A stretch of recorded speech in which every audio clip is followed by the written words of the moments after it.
கொச்சியில் உள்ள அம்ருதா மருத்துவமனை கொச்சின் ஷிப்யார்ட் லிமிடெடுடன் இணைந்து குழந்தைகளுக்கான இதய நோய்களுக்கான பாராட்டு பரிசோதனை முகாமை ஏற்பாடு செய்தது. மார்ச் 10ஆம் தேதி அந்தமான் தீவுகளில் உள்ள போர்ட் பிளேரில் உள்ள அம்ருதா ஹெல்த் சென்டரில் முகாம் நடந்தது. இந்த முயற்சியானது குழந்தை இருதயவியல் துறையின் சிறப்பு மருத்துவர்களின் குழுவால் வழிநடத்தப்பட்டது மற்றும் குழந்தைகளுக்கான முக்கியமான நோயறிதல் மதிப்பீடுகளை வழங்குவதை நோக்கமாக கொண்டது.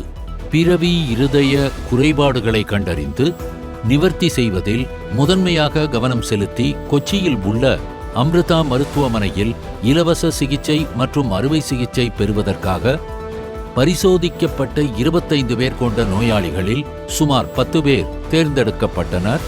முகாமை அந்தமான் நிக்கோபார் தீவுகளின் தலைமைச் செயலாளர் ஸ்ரீ கேஷவ் சந்திரா தொடங்கி வைத்தார். கௌரவ விருந்தினராக அந்தமான் நிக்கோபார் தீவுகளின் சுகாதார சேவைகள் இயக்குனர் டாக்டர் சுஜா ஆண்டனி கலந்து கொண்டார்.